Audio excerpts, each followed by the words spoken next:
اس video میں آپ کو بتاؤں گا پاکستان اور بھارت جنگ اصل حقیقت کیا، جیت کس کی ہوئی، پاکستان نے جیت کس طرح حاصل کی، ٹوٹل ڈیٹیل بتاؤں گا، اس لیے ویڈیو کو اینڈ تک لازمی دیکھنا ہے۔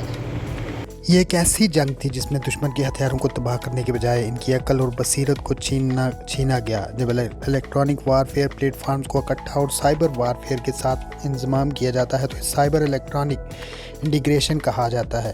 حالیہ پاک بھارت جنگ میں غیر مرئی اور خاموش محاذ پر ایسی جنگ لڑی گئی جسے روایتی گولہ بارود سے نہیں بلکہ الیکٹرانک چالاکی سے جیتا گیا۔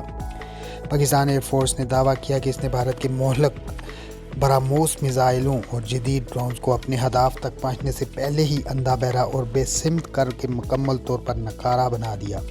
Year vice marshal Aurangzeb Ahmed نے ایک اہم پریس بریفنگ میں بتایا کہ بھارت افواج نے ابتدا میں فضائی مہم کے ذریعے برتری حاصل کرنے کی کوشش کی، لیکن جب پاکستانی فضائی دفاع نے اس کے لڑاکا ہتھیار پیچھے دھکیل دیے تو بھارت نے نئی حکمت عملی اپناتے ہوئے ڈرونز اور بعد ازاں براموس میزائل داغنے شروع کیے۔ لیکن پاکستانی سائبر اور الیکٹرانک وارفیئر سسٹم نے ان کے بیشتر ہتھیاروں کو راستے میں ہی مفلوج کر دیا۔ براموس کیسے اندھا ہوا؟ براموس جسے دنیا کے تیز ترین کروز میزائلوں میں شمار کیا جاتا ہے، عام طور پر سپر سانک رفتار سے کم بلندی پر پرواز کرتا ہے تاکہ ریڈار سے بچ سکے اور دشمن کے دفاعی نظام کو چکمہ دے سکے۔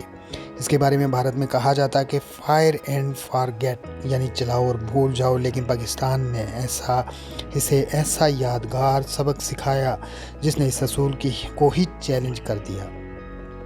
سافٹ کل انڈوزڈ جی پی ایس ایرر، پاکستانی ماہرین نے یعنی جی پی ایس نظام میں خلل ڈال کر ان میزائلوں کو ان کے راستے سے ہٹا دیا، یعنی میزائل چل گیا مگر اس کا دفاع سلب ہو چکا تھا، وہ یہ ہی نہیں جان سکا کہ جانا کہاں ہے۔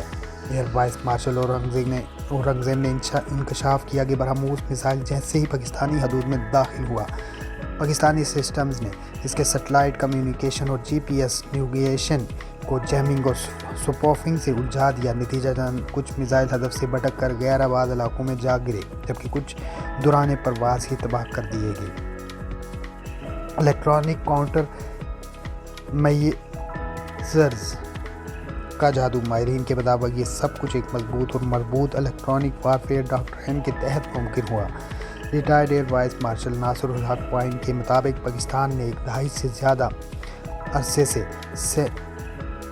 سینٹرلائزڈ الیکٹرانک وارفیئر کے نظریے پر کام کیا ہے، جس میں سائبر وارفیئر، جیمنگ، سپوفنگ اور انٹیگریٹڈ ایئر ڈیفنس کو ہم آہنگ کیا گیا۔ جب الیکٹرانک وارفیئر پلیٹ فارمز کو اکٹھا اور سائبر وارفیئر کے ساتھ انضمام کیا جاتا ہے تو اسے سائبر الیکٹرانک انٹیگریشن کہا جاتا ہے۔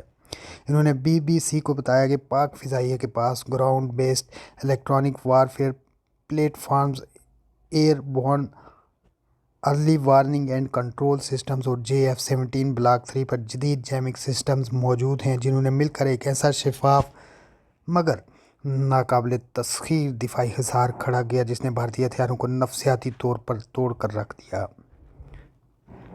ناصر الحق کے مطابق سب سے اہم لمحہ وہ ہوتا ہے جب میزائل مڈ کورس مرحلے میں ہو، یعنی ہدف کی سمت بڑھ رہا ہو مگر ابھی آخری ٹرمینل فیز میں نہ پہنچا ہو۔ اسی دوران پاکستان سسٹم اس کی رہنمائی کرنے والے سگنلز میں خلل ڈال کر اسے کنفیوز یا گمراہ کر دیتے ہیں، جس کے نتیجے میں وہ سیلف ڈسٹریکٹ موڈ پر چلا جاتا ہے یا کہیں کھو کر گر جاتا ہے۔ یہی وجہ ہے کہ کئی براموس میزائل اپنے خودکار شعور کے باوجود نشانے پر نہ پہنچ سکے۔ یہ معرکہ روایتی توپ تفنگ کا نہیں تھا، یہ ایک ایسی جنگ تھی جس میں دشمن کے ہتھیاروں کو تباہ کرنے کے بجائے ان کی عقل اور بصیرت کو چھینا گیا۔ پاکستان نے دنیا کو یہ دکھا دیا کہ جدید جنگی میدان صرف راکٹ لانچر اور میزائل لانچر کا نام نہیں بلکہ سائبر سپیس، جی پی ایس، الیکٹرانکس اور اسپیکٹرم کا ایسا مجموعہ ہے جہاں ذہانت سب سے بڑا ہتھیار ہے۔ پاکستانی فضائیہ نے دشمن کے جدید ہتھیاروں کو ان کے ہی نظام کے اندر الجھا کر راستے سے ہٹا دیا، جیسے کسی دشمن کو اندھیری سرنگ میں دھکیل دیا جائے جہاں وہ نہ خود کو پہچان سکے نہ اپنے ہدف کو۔ اس سافٹ کل فتح نے صاف بتا دیا کہ پاکستانی دفاع صرف فولادی نہیں بلکہ ذہانت کی دھار سے بھی لیس ہے۔